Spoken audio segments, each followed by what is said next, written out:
we are learning about the union executive in the previous class. Okay, we have learned about the powers and functions of the president. Okay, what are the different powers? He has executive powers, legislative powers, excretory powers, okay, then administrative powers, different powers, emergency powers, judicial powers, okay. So these are some of the powers which the president has. And the special kind of power which president has is discretionary power. What is discretionary power? If there is no any majority winning parties are found, or there is no coalition party found, what the president can do, the president can give his vote and select a person from the particular party. The person whom he likes, he can give his vote. That is called excretory power. Only these excretory powers cannot be taken over by Prime Minister of India. Okay, all the other powers of president can be overtaken by Prime Minister of India, because Prime Minister of India is the real head of the nation. Now we will see about Vice President. Vice President, when we come to see, Vice President is the ex officio chairman of the Rajya Sabha. Okay. At present, who is the ex officio chairman of Rajya Sabha? It is Mr. Venkaiah Naidu. He is the ex officio chairman of Rajya Sabha. And when we see the powers or the qualification of the Vice President, same like President of India. Vice President also should have the same qualification. He should be at the age of 35, he should be the citizen of India, and he also should be the part of Rajya Sabha. It is the main thing, main qualification of to be the Rajya Sabha, to be the Vice President of India. Now we will see functions of Vice President. What are the different functions held by Vice President of India? When we see the functions, Vice President functions also is important. He is the Speaker of Rajya Sabha. Okay, he is the Speaker of Rajya Sabha. Then the next thing, when we see the important function, he held the meeting. He presides over the meeting in the presence of, in the absence of President of India. If there is no President of India, if the President of India has taken any foreign trip, okay, in that case, what Vice President has to do, he should conduct the meeting, he should preside over the meeting, and he can take the decisions what President is supposed to do. The next thing is Prime Minister of India. Now, who is this Prime Minister? Prime Minister is appointed by the President of India. That's what we have seen in the previous class. Okay. And the Prime Minister is belong to a majority, leader of the majority winning party. Okay. Either it can be coalition government or coalition party, or coalition party means a party which contains one or more than two parties together. When it form the government, we call it as coalition government. Okay, so he can be any of the parties. So the majority winning party will be the leader of the Lok Sabha. Now, what is the power of Prime Minister of India? Now we see, when we talk about the Prime Minister of India, since we are following the parliamentary form of government. The parliamentary form of government, Prime Minister is the real head of the nation. Okay, so he has different powers. He advises the Prime Minister. He, along with the Council of Ministers, gives advice to President of India even. And most of the works done by Prime Minister is presided by President of India. All the powers can be taken over by Prime Minister of India except the discretionary power I already told you. Okay, now what Prime Minister does? After becoming Prime Minister of India, he selects a list of ministers and he give it to President of India, and the President of India approves the list of ministers whom Prime Minister of India selected. So the ministers will be accompanied or joined with the Council of Ministers. And the next thing, when we see different functions of Prime Minister also grants fund to different state governments. Now we will see the next thing is Council of Ministers. Who are these? Council of Ministers. When we see Council of Ministers, there are three important set of ministers which included in the Council of Ministers. The first one is Cabinet Ministers, then the State Ministers and the Deputy Ministers. These all ministers comes under the Council of Ministers. The Council of Ministers are more powerful. Okay, when we say portfolio, okay, what is portfolio? After the Prime Minister selects the ministers, different office of work will be handed over to different ministers. So these different office of work which is handed over to the ministers or Council of Ministers are called for their portfolios. Okay, like Forest Department, Textile Department, Transport Department, like that. For every department there are different ministers are there. Okay, so for every areas of work, the ministers are allotted for different works. Now, when we see this cabinet ministers among this Council of Ministers, they are very powerful and they hold the important office of the government in the parliament. And when we see the Council of Ministers can be removed from their office through the vote of no confidence. Okay, if the parliament or Lok Sabha is found that there is no confidence of their duties, they can be removed from their office. If one minister from the Council of Ministers are removed, the total Council of Ministers will be removed and the new ministers will be elected. Okay, that is very important. Now we will see the civil servants. Civil servants are the another set of people who involved in the government activities. Okay, they are not belongs to any parties. They are the members who came out through the exams and interviews. Okay, if they wanted to be the civil servants, they have to be either IAS or IPS officers. Okay, who write UPSC exam and they come through the process of interviews. Okay, and successful people in these interviews and exams, they will be given special training to have taken over the function and to join with the ministry of the government. Now when we see main executive functions will be done because of the help of these civil servants. The civil servants are the people who guide the government, who guide the leader of the majority winning party, or either they can be the chief minister or prime minister. These civil servants are the people who guide and give advices to these people in order to have the better government. So that we have seen in this previous class, that comes under the union executive. Today we are going to learn a new topic about judiciary.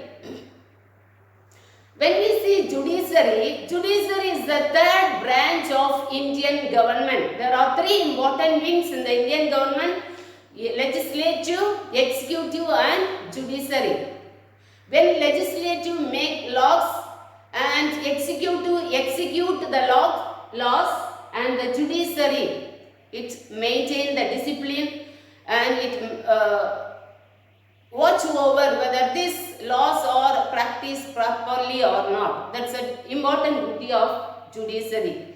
Okay, in the federal form of government, we are having two sets of government. Okay, this judiciary we are having in two set of government, in state government and in the central government. Okay, it is not easy for us to have a single form of government. That's why our constitution has allowed to have the federal form of government. In that way, we are having both the state courts and the union courts. Okay, the union court is known as the Supreme Court. Even in the union government, we are having other high courts also. In every states, we are having high courts. Okay, except 2-3 states, they share their high court among themselves. Remaining all, we are having high courts in every state, even in the union territories.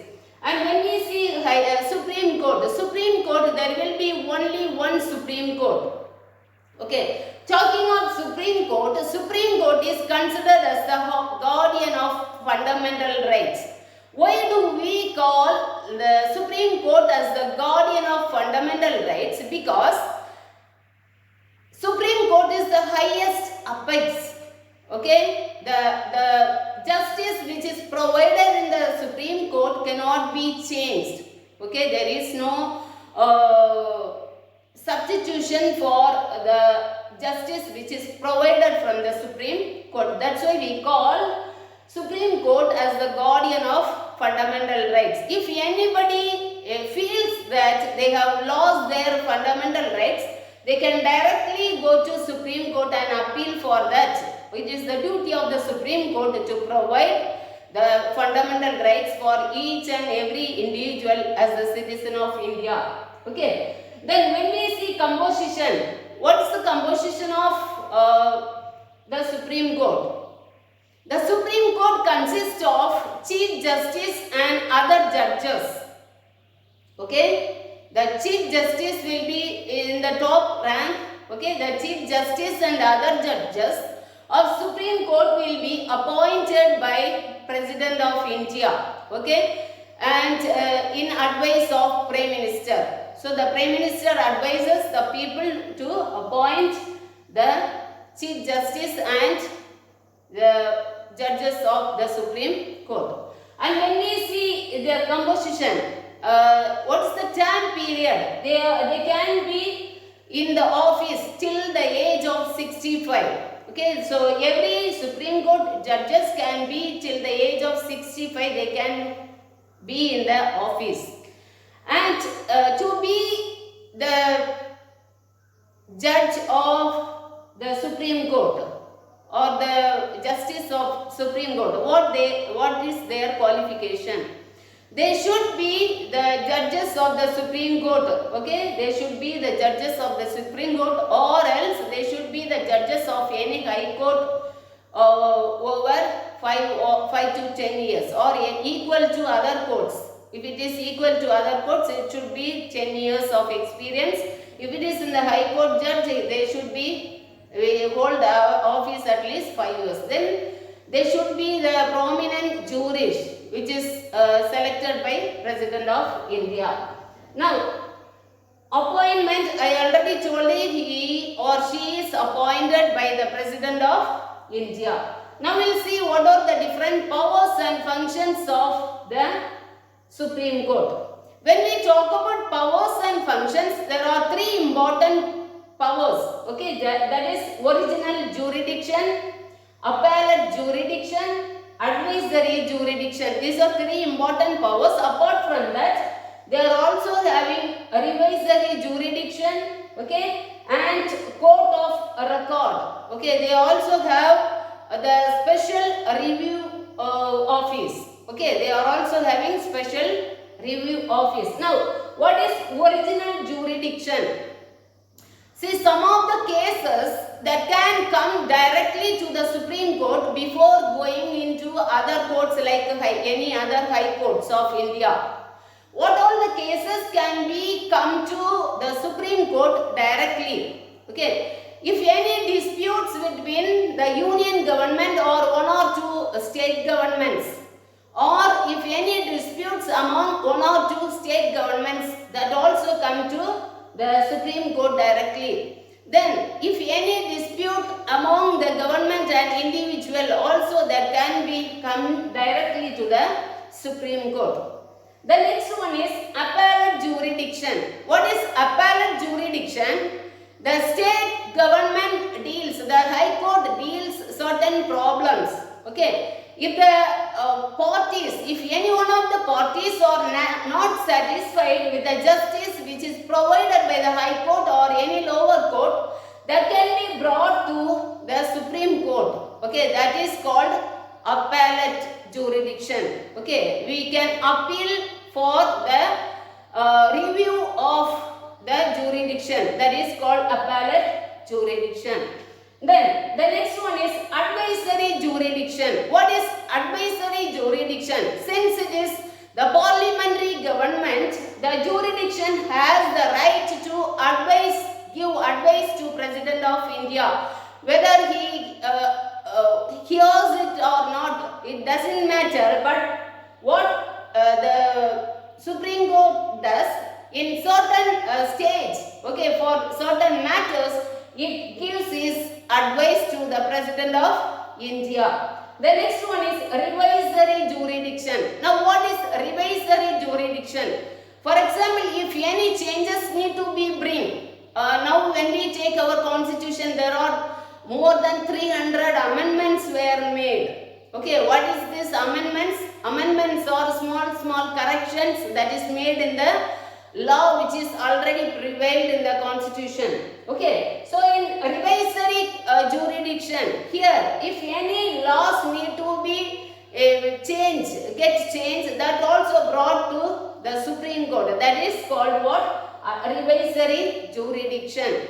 Now, guardian of fundamental rights, I already told you. If any individual, any citizen of India lacks or feels that they are refused their fundamental right, basic rights of speech and the freedom to express any of the fundamental rights, they feel that it is not granted to them, they can directly go to the Supreme Court. It is the duty of the Supreme Court to provide the proper justice to the individual or citizen of India. Now, court of record. What is court of record? The Supreme Court keeps all the records which happened in the Supreme Court, okay, for the future references.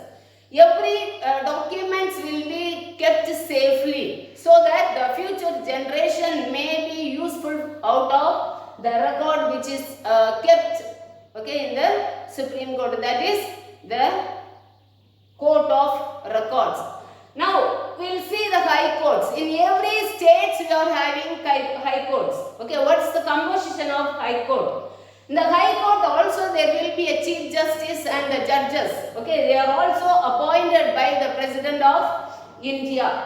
And what is the time period of these judges of high court? They should be the citizen of India, and also they should hold a rank in high court judge as a high court judge or any other courts. Okay, they should be the judge for any other equivalent courts for 10 years. Okay, then their period is till they can hold office till the age of 62. When they complete the age of 62, they can come out of their office. Okay, now what are the different powers and functions of the High Court? Same like Supreme Court, the High Court also has different powers and functions. The different powers and functions of High Courts are same: original jurisdiction, appellate jurisdiction, advisory jurisdiction, revisory jurisdiction, and the court of record. Okay, these are the important powers and functions of the High Court even. Now we will see what is original jurisdiction. In original jurisdiction, the problem, the dispute regarding the lack of fundamental rights of an individual can be directly brought to the High Court. That is called original jurisdiction. Now what is called appellate jurisdiction?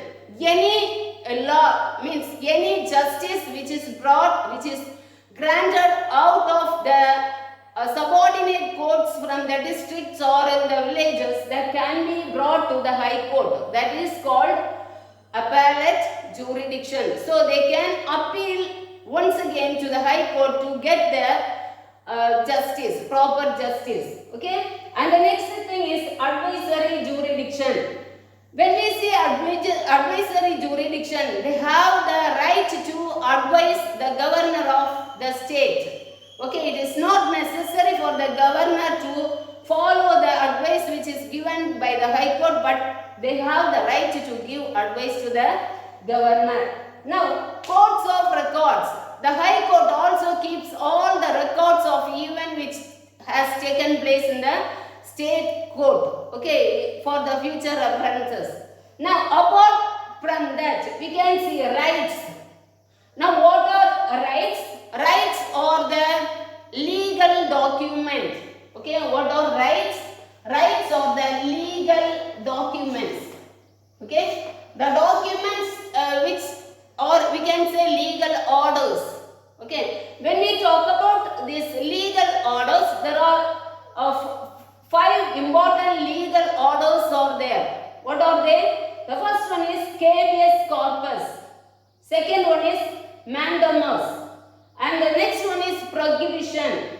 And the last one is quo warranto. These are important rights or important legal orders which is provided by the High Court of India for the protection of the people in every state. The main duty of the jurisdiction is to interpret the law, to protect the law which is provided in the constitution, and also to give the proper justice to the people. And apart from this High Court and the Supreme Court, we are also having the subordinate courts in every district and in Panchayat Court. Okay. When we talk about Panchayat Court, in every Panchayat where the population is more than 500, okay, in every village we are having the Panchayat Court. It is called as Nyaya Panchayat. Okay. Now, what is the duty of this Nyaya Panchayat? The main functions of the Nyaya Panchayat is to solve the civil petty cases. Okay, so the speedy recovery of the problem will be found in Nyaya Panchayat, and here there won't be any much expenditure to solve the problem. The problems will be solved in a simple manner so that the people will be get benefited of these lower courts in the villages. Okay, then the next one is Lok Adalat. We can find this Lok Adalat in every district. Here the judges will be the retired judge. Okay, they can hold office in Lok Adalat. The main purpose of this Lok Adalat also to give the solution for the disputes in a simple manner without any much expenditure. Okay, so the next one is legal aid. Another set of duty which the jurisdiction does is, okay, the judiciary does is legal aid. It provides legal aid to the people in the society. Now, who all can get this legal aid? The legal aids can be received by the women in the weaker section of the society, like women, children, okay, the poor people who cannot spend money in having their legal support. They can claim for the legal aids to the government. Then it is the duty of the judiciary from the government side to provide a support to the people to talk about their matter. So children, these all about judiciary. 2 important courts. One is the Supreme Court and the High Court. Okay, the powers and the functions are the almost same, but the Supreme Court is the powerful and it is the highest apex in the Indian Constitution. And till the lowest position of the lowest class of the people in the society should be treated equally. That is the main motive of judiciary in India. Here we end the class. Now we will mark a few questions. Take a textbook, all of you. You can take a textbook to page number 174. Section A, 1 impeachment, second one Supreme Court and High Court, third one joint, fourth one inner core and portfolios, inner core and portfolios. Fifth one President and Parliament, President second dash Parliament.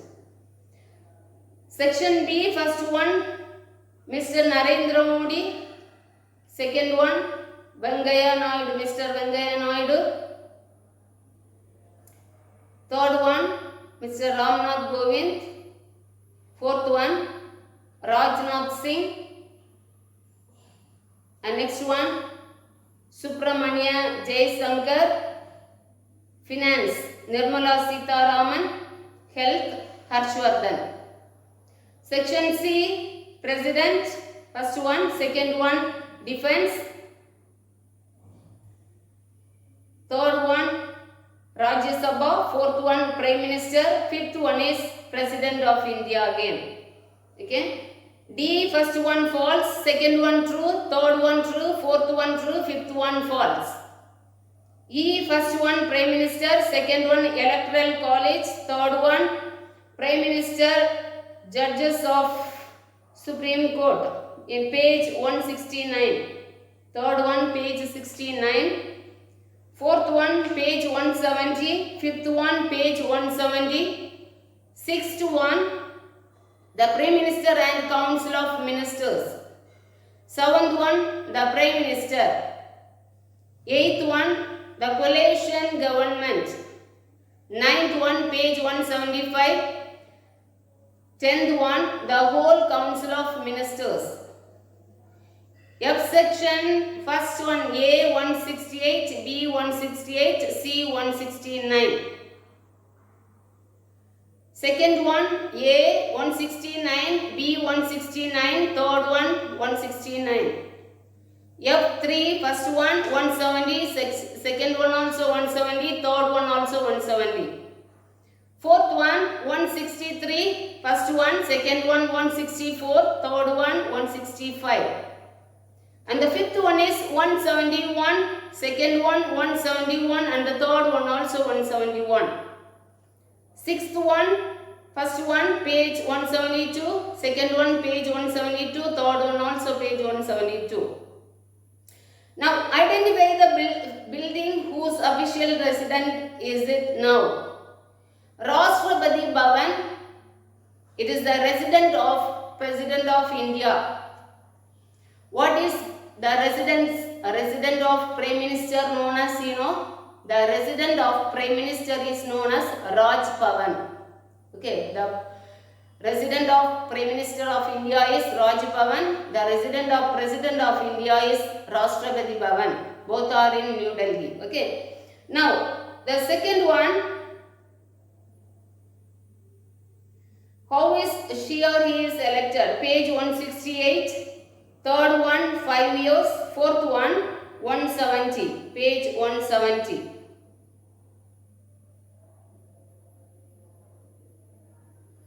The ninth question answer, I will read it out, you can write it down. Okay. The Prime Minister allots each minister in his council a separate department or portfolios to handle. This is called allotment of portfolios.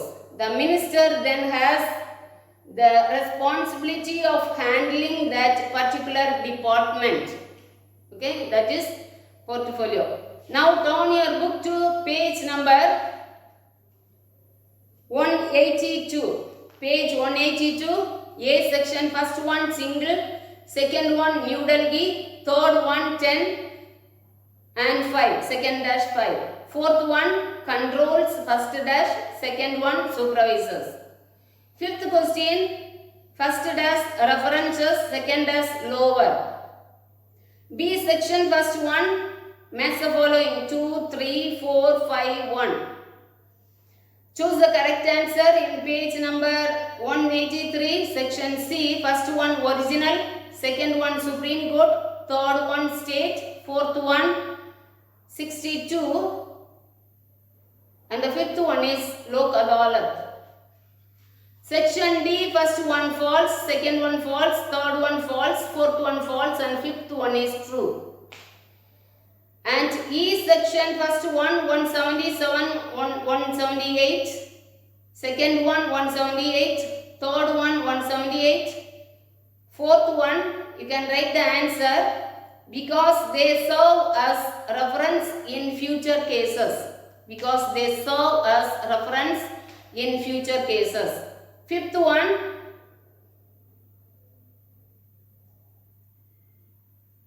the president. Sixth one, page 180. Page 180. Seventh one also page 180. It is given in the box in page 180. Okay. And the eighth one is, you can write it down the answer. It is a small law court in Panchayat system. These courts try petty civil criminal cases such as trespassing, personal disputes and minor theft. Ninth one, why have Lok Adalat been set up? Answer, you can write it down. It is set up to provide quicker and cheaper judicial service. It is set up to provide quicker and cheaper judicial service. And the 10th one also you can write, because they provide affordable and speedy justice.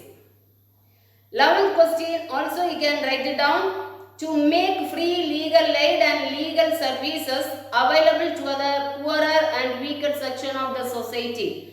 Or else you can write page number 181 and 2.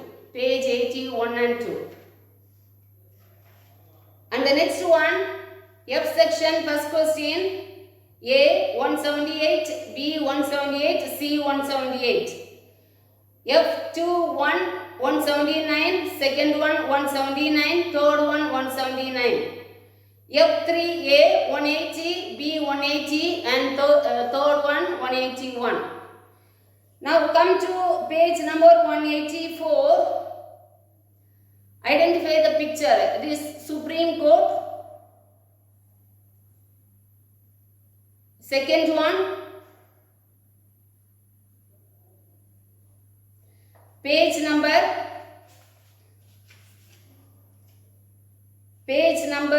you can write 177. Next one, the president. Fourth